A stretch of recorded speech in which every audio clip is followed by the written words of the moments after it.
आज की वीडियो में हम लोग क्लास 8 एनसीईआरटी प्रश्नावली 6.1 सॉल्व करेंगे, जिस क्वेश्चन नंबर 2 सॉल्व करेंगे। तो मैं ये क्वेश्चन यहाँ पर लिख चुका हूँ। बोला जा रहा है वो सबसे छोटी संख्या ज्ञात कीजिए जिससे निम्नलिखित संख्याओं को गुणा करने पर पूर्ण घन प्राप्त हो जाए। कहने का मतलब है कि यहाँ जो नंबर है ये पहले से पूर्ण घन नहीं है, तो इसमें हम कोई छोटी से छोटी संख्या से गुणा करेंगे तो ये एक पूर्ण घन हो जाएगा। तो क्या गुणा करना पड़ेगा ये हमें पता लगाना है। तो सबसे पहले हम इसको पता लगाने के लिए हमें इसका अभाज्य गुणनखंड करना पड़ेगा। तो यहाँ पर उसका अभाज्य गुणनखंड निकाल लेते हैं। तो 3 से ये डिवाइड होगा। 3 8 जा 24, 3 1 जा 3, 3 2 जा 6, यहाँ से 2 बचा 21 हुआ, 3 7 जा 21, 3 9 जा 27, फिर से 3 से काटेंगे तो 3 3 जा 9 यहाँ पर होगा, और एक बार 3 1 जा 3। अब मैं 243 को लिख सकता हूँ इस तरह से। 243 इज इक्वल टू 3 का क्यूब बन गया। अब यहाँ पर देखने की 3 का क्यूब नहीं हो पा रहा है, यानी कि एक बार 3 का क्यूब हुआ, एक बार 3 का क्यूब होने में एगो 3 का कमी लग रहा है। तो एक 3 और होता तो 3 का क्यूब हो जाता। तो जब तक क्यूब हो जाता है तब माना जाता है कि वो पूर्ण घन है, यानी क्यूब होना चाहिए, हर एक संख्या का क्यूब होते रहना चाहिए। तो यहाँ क्यूब होने के लिए एक 3 और चाहिए, तो जितना चाहिए उतना ही इसमें मल्टीप्लाई का जरूरत है। इसका मतलब एक 3 का कमी है तो वही चीज़ इसमें कमी है। तो यहाँ पर एक 3 अगर होता तो हो जाता। तो यहाँ पर कहेंगे अतः वह छोटी संख्या बराबर कितना चाहिए, एक 3 चाहिए, तो 3 से यहाँ पर मल्टीप्लाई होने का जरूरत है, तो आंसर हो जाएगा। इसी तरह से अब इसको सॉल्व कर लेते हैं। दूसरा सवाल, अब इसका भी अभाज्य गुणनखंड कर लेंगे। 256, 2 से काटेंगे, 2 एकम 2, 2 दूनी 4, 2 आठे 16, 2 छक्के 12, 2 चौका 8, 2 तिया 6, 2 दूनी 4, 2 16 32, 2 8 16, 2 चौके 8, 2 दूनी 4, 2 एकम 2। 256 को लिख लेंगे। 256 इज इक्वल टू क्यूब बनाएंगे, 3 नंबर को चुनेंगे और क्यूब बनाएंगे। तो 2 का क्यूब हो गया। जब तक क्यूब बनेगा तो बनाएंगे, क्यूब बना लेंगे इसमें। फिर से 2 का क्यूब हो गया।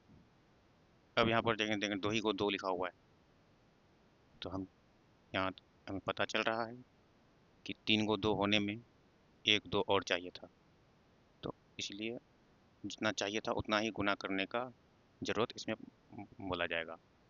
तो कहेंगे कि वो छोटी से छोटी संख्या जिसकी यहाँ पर ज़रूरत है गुना होने का, वो हो जाएगा 2। अतः वह छोटी संख्या बराबर 2। रोमन नंबर 2 बन गया। इसी तरह से ये सॉल्व कर लेंगे। रोमन नंबर 3, सबसे पहले अभाज्य गुणनखंड कर लेना है। 2 से डिवाइड करेंगे तो यहाँ पर 36 हो जाएगा, 2 से डिवाइड करेंगे यहाँ 18 हो जाएगा, 2 से डिवाइड करेंगे तो 9 हो जाएगा। अभी 3 से होगा तो 3 3 जा 9, 3 1 जा 3।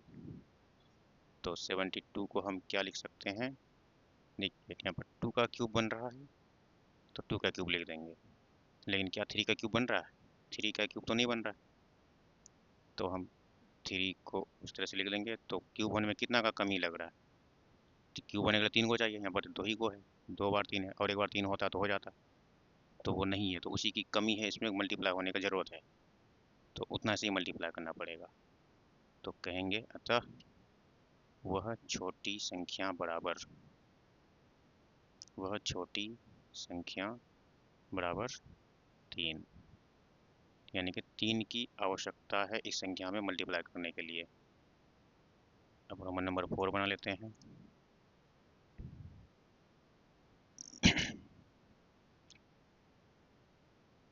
रोमन नंबर 4 में 675 दिया हुआ है,